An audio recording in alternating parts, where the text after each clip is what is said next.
So as COP28 comes to the UAE, you're going to be hearing a lot about three letters, E, S, and G. For those that don't know, that's environmental, social, and governance. And they're a measure of the sustainability of a company or indeed a country. Now, today on Mental Space, we're going to be exploring what is the link between ESG and mental health, particularly in the workplace, or indeed a workforce embracing sustainability. And my guest today has a surprising, trailblazing story of sustainability. Please welcome to the Mental Space podcast, David Shepley, Director of Sustainability at 5 Hotels and Resorts. Morning, welcome to the podcast. Good morning, Scott. Thank you very much. Excited to be here. David, we always like to start with our guests with a bit of their human story. Mm-hmm. So can you just give our audience a bit of, your pot history, because you've got a fascinating background. Yours has not been a career that's been in hospitality all your life. Yours has a much more varied background involving rhinos, I believe. Yeah, at one point. So tell us a little bit more about how you got into sustainability. Where's that passion come from? Sure. So I'll just talk, and you stop me anywhere you want. But basically, so I grew up in New England, in the U.S., and from the earliest point I can remember, I just was one of those kids that was one of those animal lover kids. Mm-hmm. I think it was probably a mixture of growing up and watching a lot of these Animal Planet programs, but also just something inherent, just loving to get outside, connect with nature. And I think for me, over my childhood, maybe from the ages up till about 10, I expressed that in a way where I would love to go out. I grew up in the forest in the countryside, so I'd go out and I'd collect things, artifacts, and I just had a fascination for collecting cultural and natural artifacts. But honestly, over that experience, I kind of confronted the issue of basically realizing that taking things back to my room or back to my house was actually not leading me to feeling great. For example, if I went out and I found this incredible tortoise, right, I would want to basically, take that turtle and bring it home and make a habitat for it. And if I'd find a frog or I'd find something. And I actually got to a point where I realized taking like wildlife back to my home, they'd often die after maybe a couple weeks or a couple days, and it ended up making me feel worse. Yeah. And so I had this love for animals and love for nature, but the way that I was expressing it early on was leading me to not feel great and actually leading to the death of it. I mean, cut yourself some slack. You were 10. Yeah. So, I'm always been a sensitive guy, but I was sensitive. And so from that point of view, my parents were able to basically guide me into getting connected with, a local nature conservancy. Yeah. Something called the Audubon Center. It's big in the US. And that was the first opportunity that I was able to kind of rechannel or redirect this obsession, this fascination for animals, plants, nature, in a medium or a framework that was less about going out and taking it back, mm-hmm. right? And more preserving it and admiring it, And so that's how early on I got into photography. So wildlife photography, my aunt gifted me a nice SLR, and being able to volunteer at this nature center, because I was also homeschooled. So I had a very flexible schedule. I had an unconventional schedule. Yeah. So I was able to basically build in times to volunteer as, 10, 11, 12-year-old at this wildlife sanctuary. And that was kind of the starting point of how I got into wildlife conservation. Okay. So then I can, So talk me through the kind of like the career steps, because, we're sat here and there's an amazing view. Yeah. But what's the kind of career, where did you start working? Where did you study? And tell me a little bit more about the rhinos. Yeah. So around the age of 12, I had the opportunity to go to East Africa, to Tanzania. Mm-hmm. My parents are both Anglican priests. So my father recently had assumed the role in charge of a church in Connecticut, where I grew up. Okay. And we had an existing relationship with the diocese in Tanzania. And so I think, building into that experience, the opportunity to go and cultivate diplomatic, relationships, skills, cultural understanding. We also raised money for solar panels, actually, for this local college. Okay. Plus, getting the opportunity to go on a safari was really like the jump point for me in this new wildlife conservation space. And so when I was 12, I went with my father there, and we went to a very remote location. And, you know, for me, at such a young age, with my mind still developing, it just had a transformative, you know, impact on my outlook. And so for me, loving culture, having sort of an interest in diplomatic skills, loving wildlife, and just being in a radically different socioeconomic area really just opened my sense of horizons at such a young age, growing up in a very privileged part of the US. And so, you know, my love for cultural exchange and people developed in tandem with my love for nature and wildlife. And so over the next 10 years, I found ways through different opportunities to study actually the wildlife conservation in East Africa. Okay. Because as many people know, it's famous for, you know, big cats and the Great Migrations, and you see it on shows, but actually experiencing that through the lens of my camera and also engaging with the local people, the Maasai people are one primary tribe in that region, put a human side to all of that all of a sudden. And so my love for nature really expanded to also love the storytelling of people so different than myself, but inherently tied to the nature and part of the world that I was growing a deep love for. Yeah.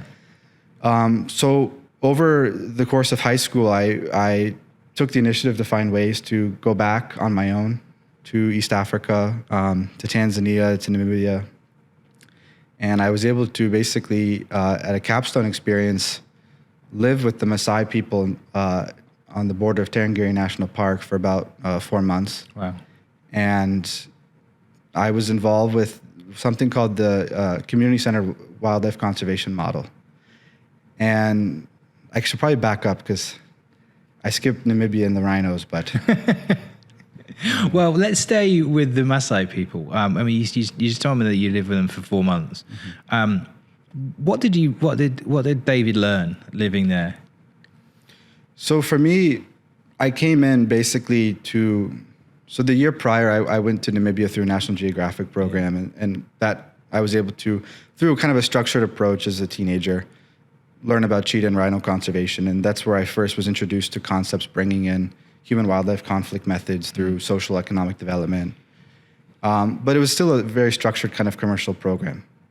And so I really wanted to build on that first couple of years of experiences when I was 12, 13 in Tanzania with my father, and get to the heart of what's going on there, and really work hard to be a part of something and not just kind of do a trip. Yeah. So I wrote a letter to Dr. Lely Lichtenfeld. She's the founder of the African People and Wildlife Fund. And I just researched her and came across her work basically to recognize that in wildlife conservation, you have to look at the local people too. You have to look at the communities in an environment. You don't just go into an environment and say how it needs to be better or try to change it. And I think that was a past model, that's, I think, associated with a lot of colonial things. Mm. So her model was speaking to my emerging love for people and culture and wildlife and nature. And her work was basically she lived with this Maasai community her whole life. She could speak the Ma language, Swahili. And she was basically, she's a PhD from Yale University, but she's embedded with this Maasai communities in the region and really empowering them educationally, socially, economically to understand the value in this part of the world. And by having her first approaches be on their own social and economic needs and thinking how she can develop systems with them that will flourish around a good environment, helping sort of them understand, there's a real sustainable value in a special part of the world that belongs to them. I mean, they've been there for hundreds, if not thousands of years. They've never been colonized, the Maasai people. So my interest was really in getting into that and studying it. And so I wrote her a letter, and, she usually took graduate students for research, but I was 16, and she said, based on my letter and some of the experiences I had in Namibia with, she said, gave me a chance. Yeah. So I basically, took a flight, made it to the campsite out in the bush. So driver got lost on the way. So it was pretty remote. But this is the type of thing I love, just really getting to the heart of the world and understanding a very different space. And, from day one, I was welcomed into this, this community in the village of Loibor-Sered. And my first day, actually, there was a big wedding ceremony. It's called the milk ceremony. So they just, within hours of being there, the Maasai, they took me to a boma, which is like one of their corrals, plopped me in a chair with some of these recently married, warrior young men, and gave me a calabash with milk. And really from day one, it was about that, actually, not even about the intellectual study of the wildlife. It was really about understanding this is like a real story, a real people. And even though I was there to basically learn the principles of protecting big cat predators in that area, reducing human-wildlife conflict by finding ways to protect the livestock of the Maasai people from lions and leopards and stuff like this. Yeah. My whole experience was a human experience. Yeah. And I was able to get involved with a lot of the social and economic programs that the communities were working on around a good environment. So, for example, one of the big initiatives they had was a honey producing business that the women in the communities were leading. And this was very interesting because as we all know, bees, or some of us might not know, but bees are really fascinating because whether it's a bee or another flying animal, they are the method of propagating seeds and everything that we see, all plant life. They're like the vectors that basically help create biodiversity. Yeah. And so this business, by supporting bee colonies, was helping keep these savanna areas thriving, which is where all the wildlife come to live in. And again, ecotourism comes in, and people from all over the world have been coming to Tanzania, Kenya for safari. But the women in this culture, right, we're in a pretty low place socially. And yet, the entire legacy of that community and tribe and culture was that the women were the bedrock. The women sustained the homes, the house, the food, the security, right? The men were in charge and are in charge, right, primarily with the livestock tending, which is like the cash. The livestock in this community are like the money, the bank account. So it's important, but, the women had an outsized role, frankly, and yet socially had not really been experiencing that recognition. So this business was developed basically to promote the environment, to the biodiversity of the local environment, which was again tied to supporting ecotourism, which is frankly a huge economic model in that region for the people. But the women, as they were now creating another income stream for these communities, just naturally, inevitably, were taking on a new perception amongst the men and everybody else. They're now breadwinners of a whole new business. Yeah. And my role was basically to help host the seminars. So we'd go to different villages in the region and, help again put on workshops to get them started. So again, a lot of this work, all of it was about empowering and equipping these communities. Yeah. Even though we were an outsider, it was really intentionally about that. Not the old models of conservation of just going in with scientists saying to a people or ignoring a local people and saying we need to fix things. Yeah. I also helped lead educational workshops for the youth. So education has been a big part of my life. In this role, I helped put on wildlife camps, and I dealt with children from probably the ages of 5 to 15. And so I ended up not really doing any hardcore science wildlife research there. It was all with the people. Yeah. So I could go a lot into it. I'll probably pause there, but my passion and my honor and my responsibility in that experience was to just completely assimilate with them. Yeah. So within a matter of weeks, I was wearing their local, attire, eating when they eating what they ate, going to different ceremonies.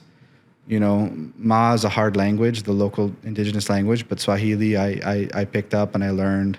And I really refined it through that experience. And I came away, just transformed on a different level compared to when I was 12. What was the transformation? Like looking back, what do you think what did it teach David about David? Yeah.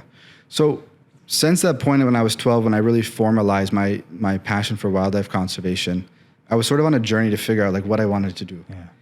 And so, as I mentioned, I had been in Namibia, did rhino conservation, cheetah conservation studying, came out of that wanting to be more with the people, more with the culture. Yeah. In this experience, I came away realizing I didn't want to be a wildlife researcher. I didn't want to be a scientist actually studying animals. I wanted to be with people. Right. Okay.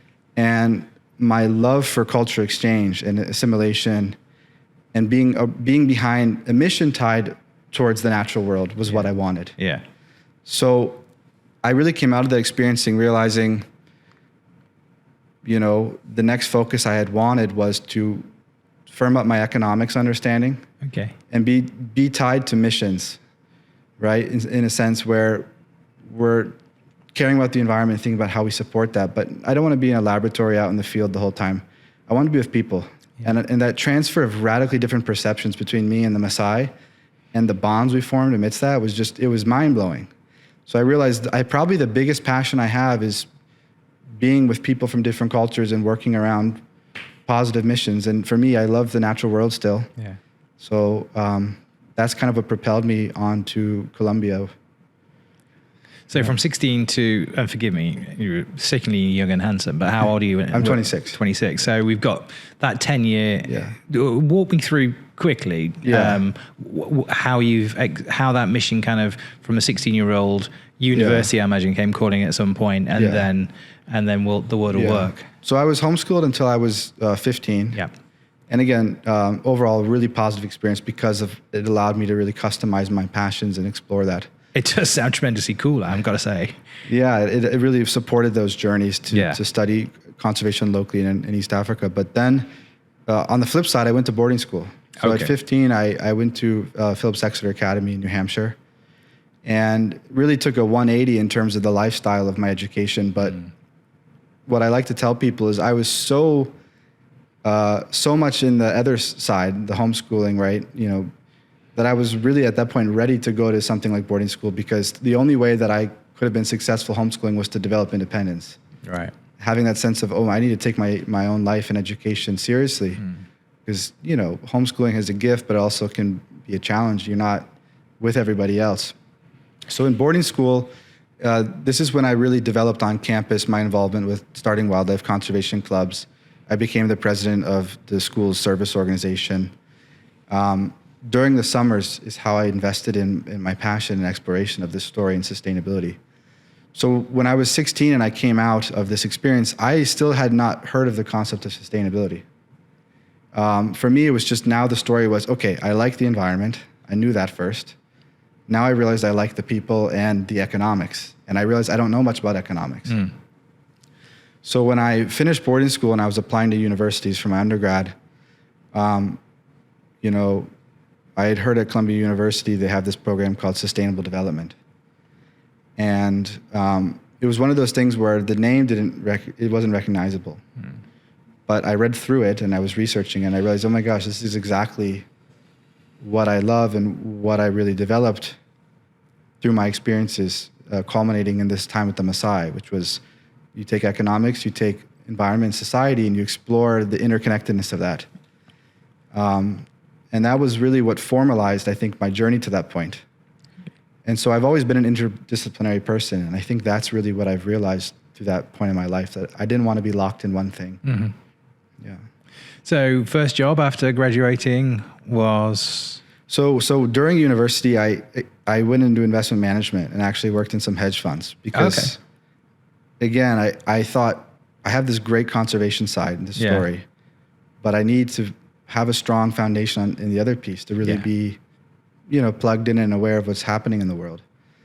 So I spent my time in undergrad in finance, actually, and I learned a lot of valuable skills, both interpersonal and in terms of how the world works with markets and investments. But I came out realizing it's not for me, right? In the same way that I realized earlier I didn't want to do wildlife research. Yeah. I was like, I need to go back to who I really am. So I spent 3 months in Kenya with the program with Columbia University and Princeton University during my final year and a half at Columbia. And this was in Kenya, and I was doing different things like vector biology, public health studies, wildlife conservation, terrestrial paleoecology. And that kind of brought me back to my roots. But it also reminded me basically that I didn't want to stay in, hardcore research because this was very technical stuff. So after graduating around COVID time, I knew that I wanted to leave the US again because at this point I'd spent almost every summer away. And I even have spent time in Jordan studying Arabic, living with a Jordanian family. Because again, my interest in identity is not just environment stuff, it's also people and culture. So I thought I'd like to go back to the Middle East. East Africa with Swahili and Arabic, there's a nice interconnected culture and language, actually. So I thought I'd like to go back and invest in the Middle Eastern, side of interest, and geopolitics is quite interesting historically. So the first job that I found when I was looking outside of New York was to be an educational consultant in Dubai. Okay. And it was one of those things where I'd never thought about having that role. The idea of being like an educational counselor or a teacher didn't seem very sexy. But in kind of the spirit of my trajectory and being open-minded and focusing on mission and value, I was reading through the job description and I thought, okay, helping basically give back the past 10 years of everything I'd experienced in principle, guiding other young people not so far from me in developing their own journeys, that sounded really meaningful. And it was an opportunity that fundamentally let me go where I wanted to go to develop further, which was to leave the US, to go back to this region, and be mission-driven. And so I took that, and it ended up being a great experience. I'm fascinated just for a second, and I want to come to what you're doing here now in this role. What did you learn, or that time when you said you went into hedge funds, you went into investment banking. Feels to me like you're very, very sort of connected with giving back. That pursuing something with meaning and value is actually deeply important to David. Yeah. One could often say, maybe fairly or unfairly, that hedge funds, that isn't the primary goal. Yeah. What did you learn about yourself, in terms of your mental health, where you were at when you weren't pursuing something of purpose and meaning? It's a great question. I'm a big believer in the concept of the journey. And I think a balance of giving oneself a break and understanding that we're all human and it's a journey. Yeah. And at the same time, sticking true to conviction. So when I came out of my experiences in East Africa, I realized I really needed to have a harder side of economics. Sustainability, even 6 years ago, 90% of people had no idea what it was, maybe even more. Yeah. It's really, something that if you've been involved has been a long time coming, but in terms of the public knowledge, very new. So I thought I was a young guy, right? In privileged circles with a very strong education. I thought I need to be able to carry water with the people that are kind of the opposite of the world I've been coming from. Okay. I didn't want to be clubbed into some eco tree hugging guy. Because for me, that was never what it was about. I loved animals, I loved culture, I loved people, but I had really hardcore experiences. I did really legit stuff that was not easy in terms of the lifestyle and living out there. So I thought I needed to have some sort of side of me that other people not in my world would also be able to understand. And I also needed to understand that for my ability to really, I think, hit my potential. I didn't want to be confined to an environmentalist identity. So, business was definitely, tough in terms of the social environment, and it's intense, and, but I learned a lot.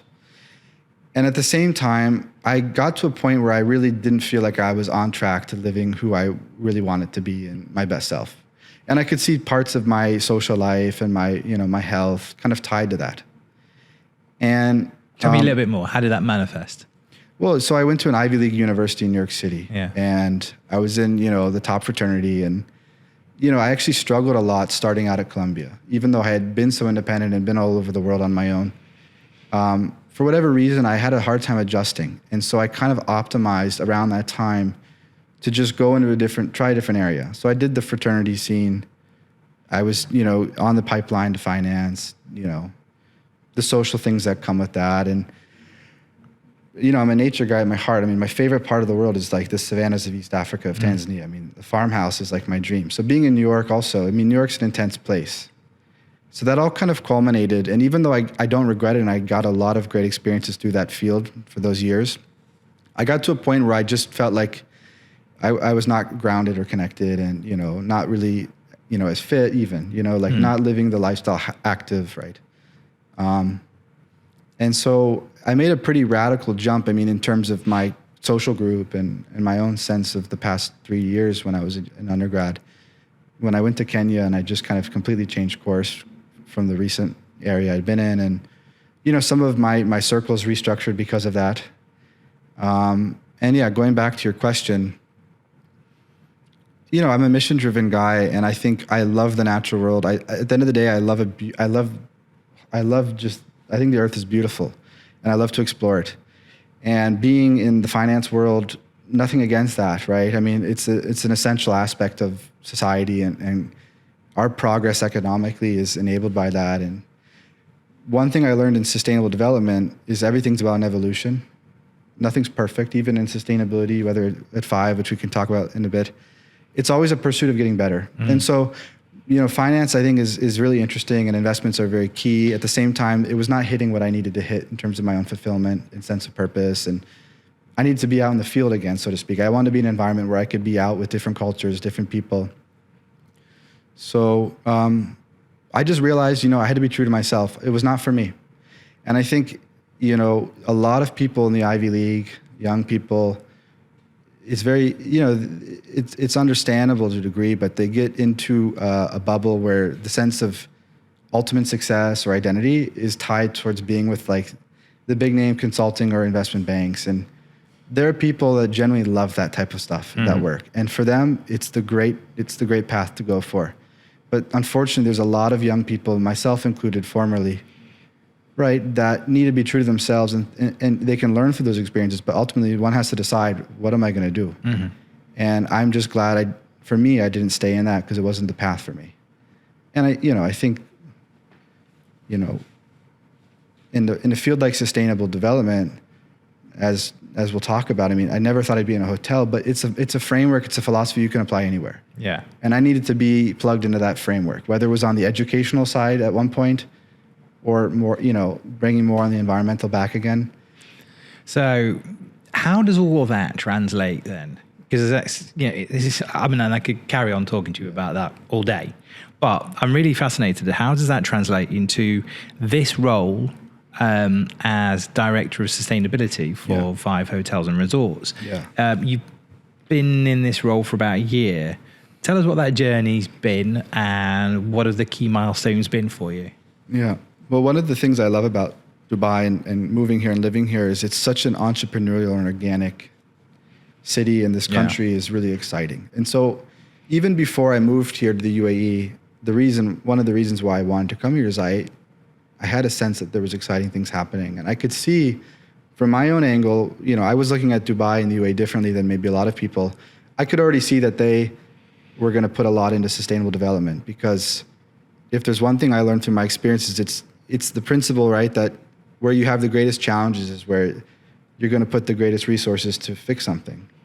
And so the UAE is not an easy environment geographically, climate-wise. So I organically, discovered 5 and their focus on sustainability. And I had known enough about 5 and Dubai, where at first I was like, that's interesting, sustainability 5, because it's a famous, You were skipping to one of my questions already, but it is that kind of... Yeah, I didn't really understand at first that. But really, I had the opportunity to, over a couple of months, really learn about what was happening, get to know, the leadership, and hear from them the vision. Yeah. And again, I'm someone it's always been important that I see myself as David first. And so I'm driven by different experiences and skills I want to gain, and a mission behind that before anything else. And so at the same time, when I heard about maybe there would be an opportunity to really get into a formal sustainability role, I mean, that is what I love. I mean, that's what I studied. And for me, the context of a hotel didn't really matter, because one thing I learned with the Maasai and over my experiences was sustainability, right? It's a framework that you can apply to anything. It's basically just says we recognize that the highest form of living is when we can achieve economic, social, and environmental harmony and balance, and build systems where those are propagating themselves. And from my time at Columbia, one of my favorite experiences studying sustainable development, because again, it was a very broad course. I did ethics, I did finance, ESG finance, I did urban development, but urbanization and urban development was very intriguing to me. And 5 is interesting. The way that I saw it early on was through actually our net zero electricity building design. So at one of my meetings, I was able to look through that, and it just blew me away that this was a company that was working on a net zero luxury building, because that's sexy, and it's also really, driven by the values of like recreating spaces in life. And buildings are cool because they represent ecosystems. And I look at life as kind of an ecosystem. I mean, we'll talk about that, but that was what hooked me on 5. And when I saw that net zero building design, I looked at that and I thought, this is a serious company with a serious sustainability, not only understanding, but vision, And I just organically had all of a sudden an opportunity to get into what I had spent my life kind of studying. And I thought, if this is the space that I can get involved with within, the global value of sustainability, I thought this would be amazing. Okay. So talk me through this year then, past year, because I was, and genuinely, and I think hopefully many people who listen to this podcast will be surprised just how much work was actually taking place. That thing that hooked you. Yeah. What have you built on since then? Tell me where you're at. Yeah. So when we developed my role, we sort of identified 3 pillars that I would be supporting, sort of the green finance and sort of IPO roadmap, because the benefit again of spending time doing banking or in hedge fund stuff and doing wildlife research, doing all this and that is, I have different perspectives, and so I could understand the very important aspect of the company sustainability with green finance and scaling up as a corporate, because that's a huge driver to sustainable development. The other element we outlined was the operations. So this was going to be sort of the wild card one, where I would have the opportunity to get involved in everything that goes into a hotel, let alone a 5 hotel, and think about in every space how we can be sustainable. And what does that mean? Thinking about how we could further, conserve resources, whether it's energy or water, material, build that system of best practices and operations. And that flowed into the third piece, which was a culture, right? A green culture.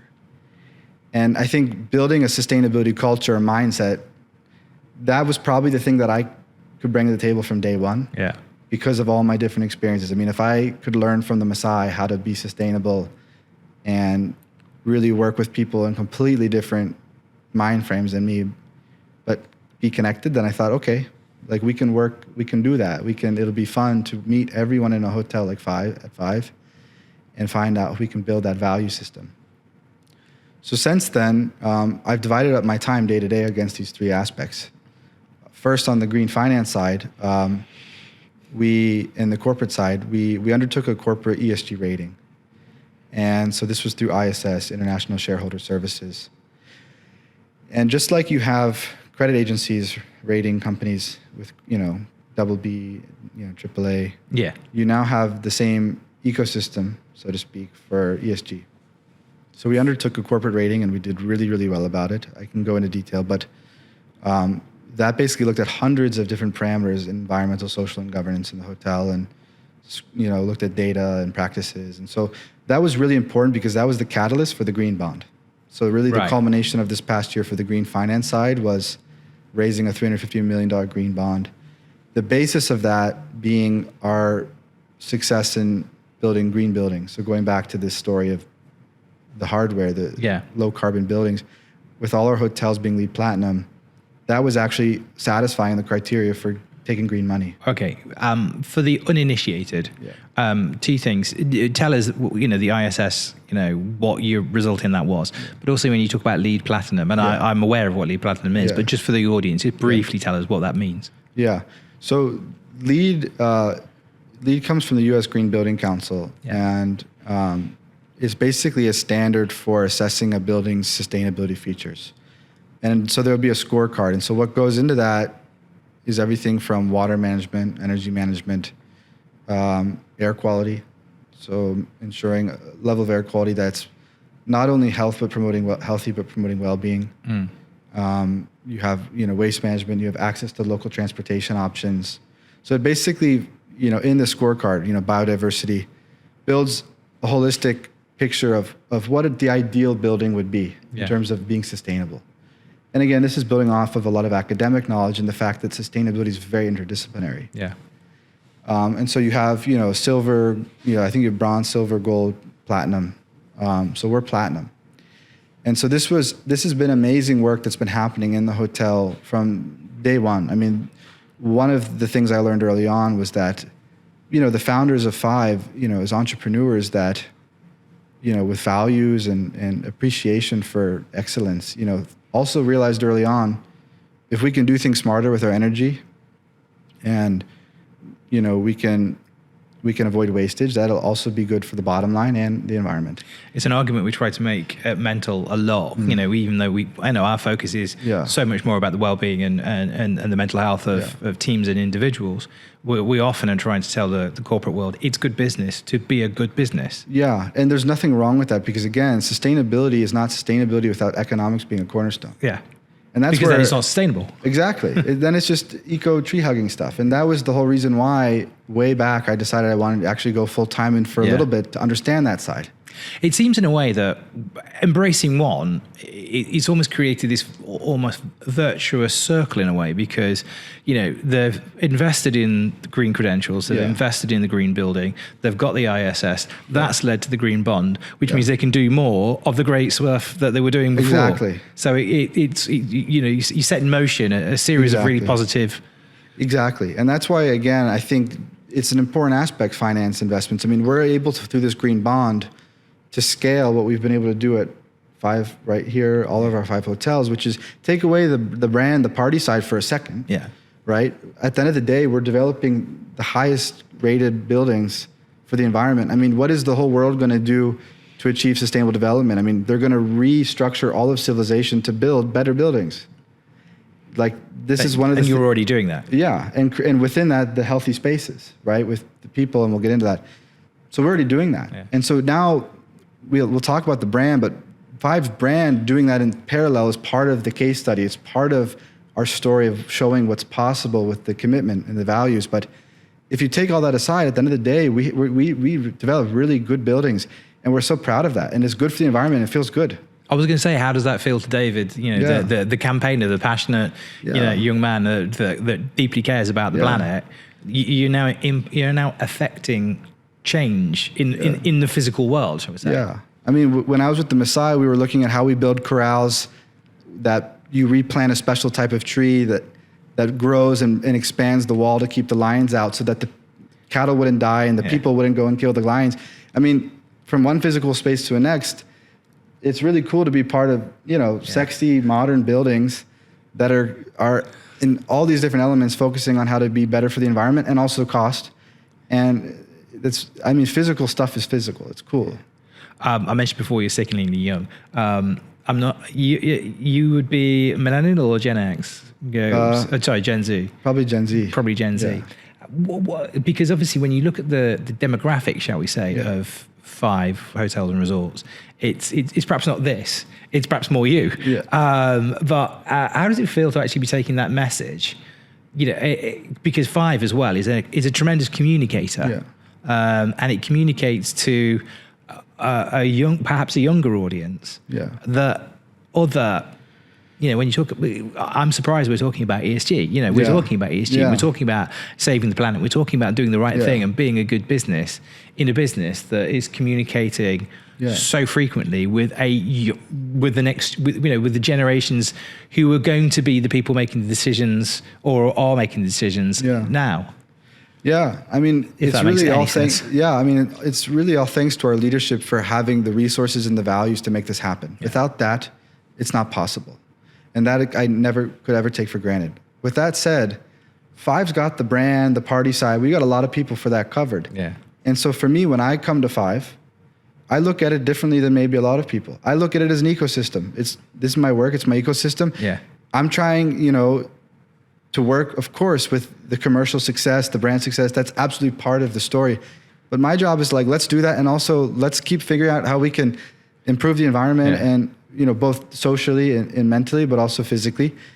And, you know, let's share that story. And I think, you know, people come to Five still, right? Because it's a hotel. Like, I don't lose sight of that. I'm not trying, it's not about imagining what 5 is. It's just expanding what it's known as. And so I think young people are the stakeholders, and I think as a whole, the ones that are most plugged in with what sustainability represents and where the world's heading. At the same time, you know, a big part of the work at 5 is to think about how we can communicate that value and that story in a way that's attractive to the people that want to come here. Because we have people come here for a certain reason. I mean, it's 5 hotels. Yeah, I'm trying to, you coined a phrase, which sustainable indulgence. Yeah. I mean, tell me about what sustainable indulgence means to you. Yeah. So again, going back to when I joined 5, at first before I learned anything, I could not imagine that 5 would be the place where sustainability was happening. Yeah. Or was going to keep on going. And, you know, I'm not per se like a party guy. So it wasn't like I wanted to join here because I wanted to be at the party, you know. But I thought this is an awesome case study. Yeah. Because again, my whole life, I never wanted to be clubbed as this eco guy because I thought those people don't get respect. They're not understood. My whole thing was, I love something. I think if we can do it like this, it's better.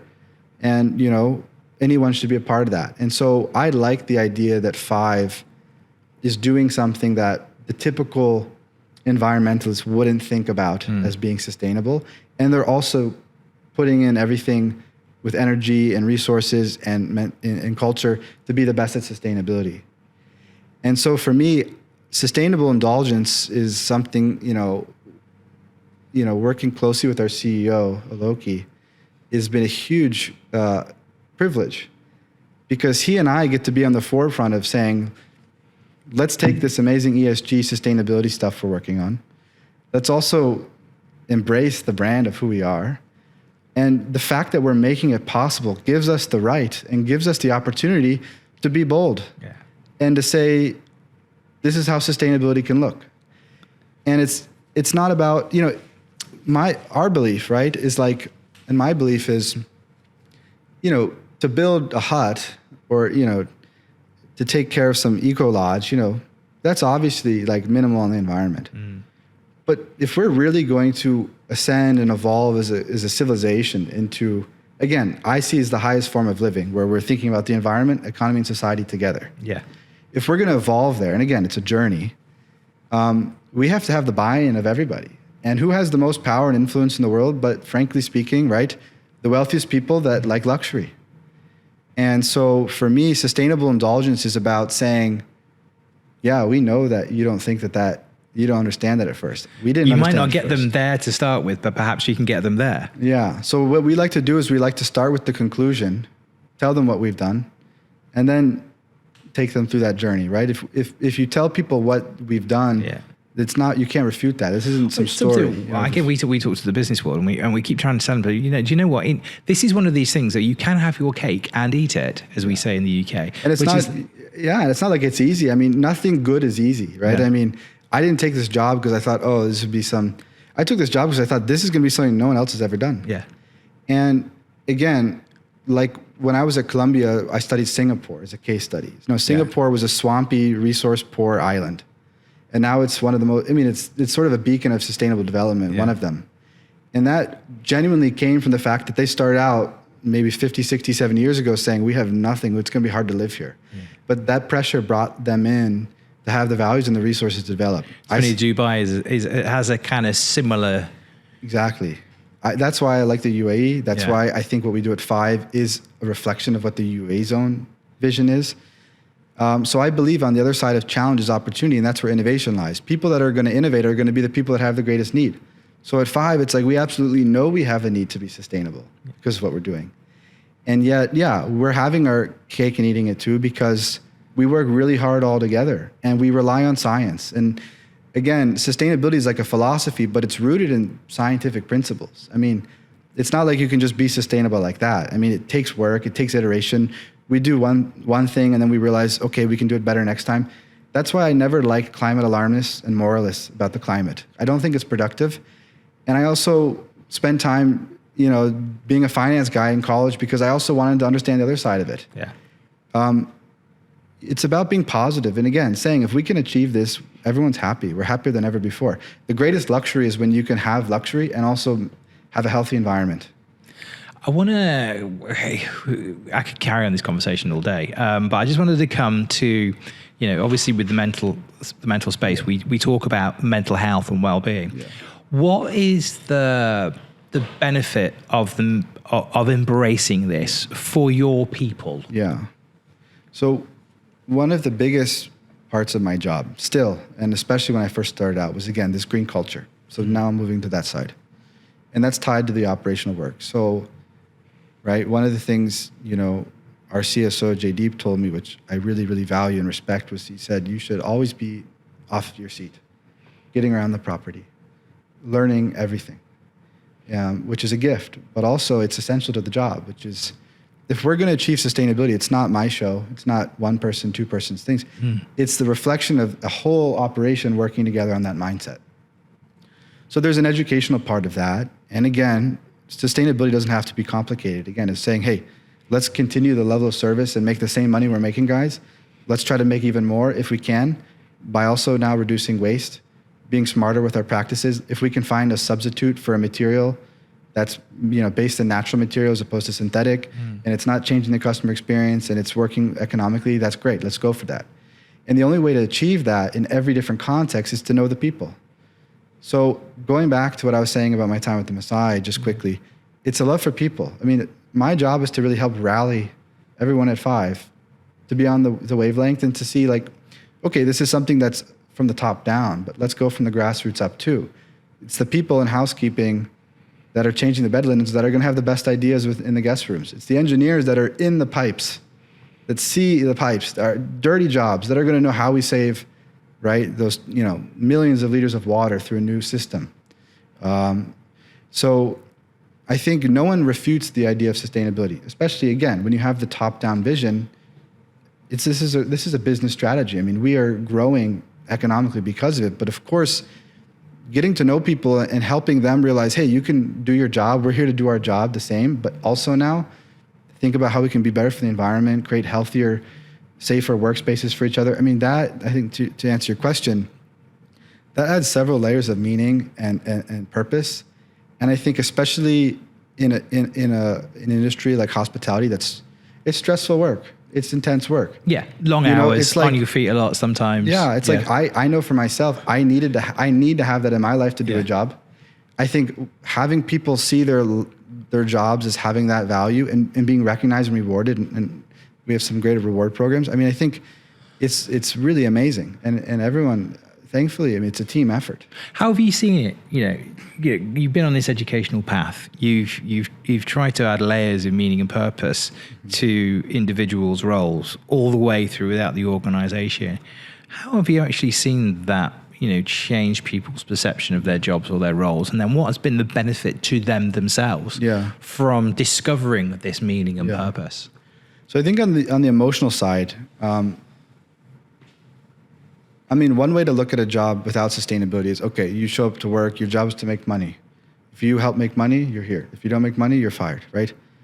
Like that's in a lot of situations with just economics as the driver in terms of the strategy, the vision, that can be a really tough environment. And at the end of the day, that can be quite limiting in terms of one's sense of, deployment of self to something. So at the minimum, what we're doing here is we're fired up to continue to help the brand be successful commercially. But everyone now knows they have the opportunity to contribute something. And I think there's a meaning and a feeling that makes every job significant here. There's not just a hierarchy of people making the most money or feeling the best or being seen. I mean, it's like this gives us a framework. We're saying, even if you are, cleaning the cafeteria, that's your job at 5. We have a key role to source, right? Eco, label, cleaning chemicals. And this is a huge part of green procurement. And we have now a reward program where all the employees can submit the actions they've taken in every space to save either cost by, reducing waste in terms of resources or finding that alternative that's better for the environment. And so every employee now through sustainability at 5, in my view, has a channel to being not only equal, but elevated in every sense. And they only can do what they can do. So we want the chefs or the kitchen team to talk about the great local produce that they're sourcing to everyone else, because none of us else are in that situation. We want, the housekeeper to talk about the great amenities they're putting that are, plastic free, et cetera, et cetera. And so we share knowledge, and I think it builds cohesiveness. We're always learning together. And this reward program, every month we pick across our properties 5 winners that have submitted, these actions they've taken. And we get their photos, we put it on social media. They even get cash prize. Because again, money is important, right? Economics is important. It's a great feeling. And I think it gives everyone purpose. It gives people incentive too. But at the end of the day, if you take away money from it, I think I've found in my experience, thankfully, everyone's willing to work around something deeper. Yeah. They don't mind adding a couple steps or changing practices in the long run at 5. And it's not always easy, right? But at the end of the day, what I'm seeing is we all grow closer. We get to know each other better. My privilege is to get to know so many people from so many countries. We have 82 nationalities here. And I'm blessed to have my role be this, based off of performance in this aspect. It's good feelings ultimately. I'm going to circle back with my final question to kind of where I came in. We've got COP28 now, with the UAE, we've got the world leaders coming here to talk about, the planet and ESG. Give me your helicopter view on, and I think we've kind of covered a lot of it in this, but if we were to sum up, why ESG is good for both your own personal mental health and the mental health of a company. Yeah, well, at 5, we've always pursued excellence. I mean, this is something I've come to understand joining this organization, joining the culture, being under the leadership, team. And really, we see excellence, that pursuit, as taking on more factors to be better at. And so as ambitious entrepreneurs here, we want to do the best with the environment. We want to do the best with the economics. We want to do the best with employee retention and community. And again, it's a journey, but we want to do that. And so we're always focusing on it and accepting how we can get better. And so as a company, right? I mean, companies are models towards other companies, towards other people, towards other spaces. I love 5 because I didn't need to be a hotelier to join this place. And what ultimately we are, if you want to really reduce it to like a metaphysical level, is we're an ecosystem. We have different moving parts. And if we can do certain things that are commendable, then other people can do them. And we want other people to do them. And we plug into the broader global story of different industries, different businesses, different communities of also trying to do good things. And so, for example, we're building a greenhouse on the rooftop of 5 Jumeirah Village that'll be like a hydroponic automated smart farm. We're not in the farming industry, but we're inspired by that because there's a big investment in the region from the government.